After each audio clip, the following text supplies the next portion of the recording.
La dynamique familiale est un autre thème central. La relation entre Troy et Rose évolue de manière dramatique après la révélation de l'infidélité de Troy. Rose, qui a toujours soutenu son mari malgré ses défauts, est dévastée par cette trahison. Cependant, elle décide de rester avec lui, en élevant même l'enfant qu'il a eu avec sa maîtresse après la mort de cette dernière. Cette décision montre la force de Rose, mais aussi les compromis douloureux qu'elle a dû faire au nom de l'amour et de la famille. Nous deux, on en discute et on trouvera une solution. Alors c'est nous maintenant. T'en faisais quoi de ce nous quand tu traînais avec cette maudite femme? L'arrangement, nous aurions dû le trouver avant que tu fasses n'importe quoi. T'as toujours un train de retard quand il faut trouver un arrangement avec moi. Rose, avec elle,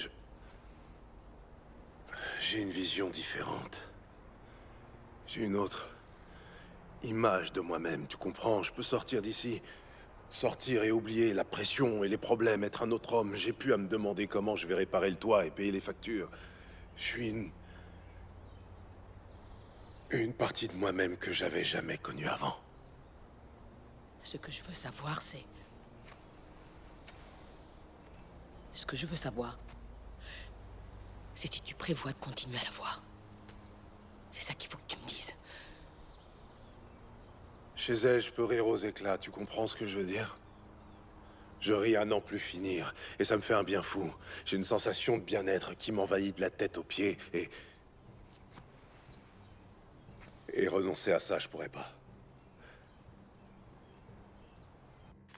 On n'est pas en train de parler de baseball! Rose, t'écoutes pas quand je te parle. Je fais du mieux que je peux. J'essaie de t'expliquer à ma façon. Tu sais, c'est vraiment dur à avaler pour moi de pas avoir bougé pendant 18 ans. J'ai vécu ça avec toi! J'ai toujours été là à tes côtés, Troy! J'ai une vie, moi aussi! J'ai passé 18 ans de ma vie à tes côtés et j'ai pas bougé non plus! Tu crois que j'ai jamais eu envie d'autre chose? Tu crois que j'avais ni rêve, ni espoir? Tu fais quoi de ma vie? Tu fais quoi de moi? Tu crois que j'ai jamais eu envie de connaître d'autres hommes? Ou envie de m'allonger avec quelqu'un et d'oublier mes responsabilités? Que ce quelqu'un me fasse rire et que je me sente bien? T'es pas le seul à avoir des besoins et des désirs, mais je suis restée avec toi, Troy. J'ai réuni mes besoins, mes désirs, mes rêves et mes sentiments. Et je les ai enfouis en toi. J'ai planté une graine et je l'ai veillée en priant le ciel. Je me suis plantée à l'intérieur de toi, avec l'espoir de fleurir. Et il m'a pas fallu 18 ans pour réaliser que le sol était si dur et rocailleux que cette graine fleurirait jamais. Mais je me suis accrochée à toi. Encore et encore. Tu étais mon mari. Je te devais tout ce que j'avais, la plus petite part de moi que j'avais à offrir.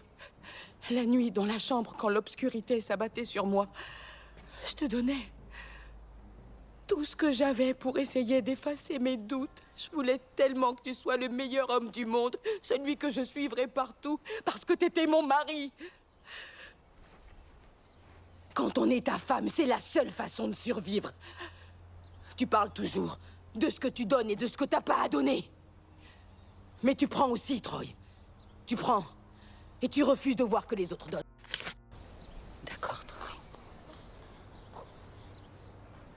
T'as raison. Je prendrai soin de ton bébé. Parce que comme tu dis, elle est innocente. Tu ne puniras pas la faute des pères sur les enfants. Un enfant sans mère a une vie difficile.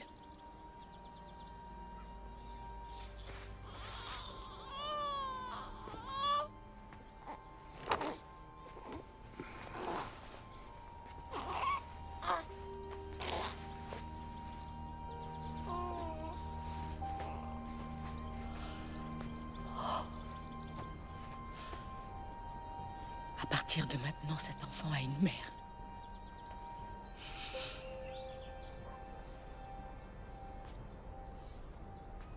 Mais toi, t'es un mari sans femme. La relation entre Troy et Corey est également chargée de tensions. Troy, incapable de réaliser ses propres rêves, devient un obstacle pour son fils, refusant de le soutenir dans sa passion pour le football. Ce conflit générationnel est illustré par la scène de confrontation où Corey défie l'autorité de son père. Cette scène montre à quel point les rêves brisés de Troy ont affecté sa capacité à être un père compréhensif et encourageant. Qu'est-ce qui se passe? Papa est allé à l'école dire au coach que je pouvais plus jouer au football. J'ai pas pu jouer de match. et il lui a dit de dire au recruteur de pas venir. Troy, Arrête avec tes Troy. Oui, je l'ai fait et ton fils sait pourquoi je l'ai fait. Pourquoi tu m'as fait un coup comme ça? C'était ma seule chance. y a rien de mal à jouer au Ce football, garçon Troy. a osé me mentir. Je lui avais dit, si tu veux jouer au football, tu nous aides pour les corvées et tu gardes ce job chez AEP. C'était les conditions. Je suis passé voir Monsieur Je Stowicki. peux pas bosser après les cours pendant la saison, papa. J'ai essayé de te dire que Monsieur Stowicki me garde une place. T'écoutes jamais les autres de toute façon et maintenant tu me fais ça? La relation de Troy et son frère Gabriel est teintée de culpabilité et de responsabilité. Gabriel, qui souffre de troubles mentaux après avoir été blessé pendant la guerre, vit dans une réalité parallèle. Gabi, suis-moi, je te dis. Seigneur, il faut que j'aille vendre mes prunes. Souvent persuadé qu'il est un messager de Dieu, Troy a utilisé l'indemnité de guerre de Gabriel pour acheter la maison familiale, ce qui lui pèse sur la conscience. Enfin, le film aborde le racisme et les barrières sociales de manière subtile mais puissante. Le monde dans lequel vit Troy est un monde où les opportunités pour les Afro-Américains sont limitées et où les injustices raciales sont omniprésentes. Le fait que Troy travaille comme éboueur malgré son talent pour le baseball est un rappel constant des limites imposées par la société.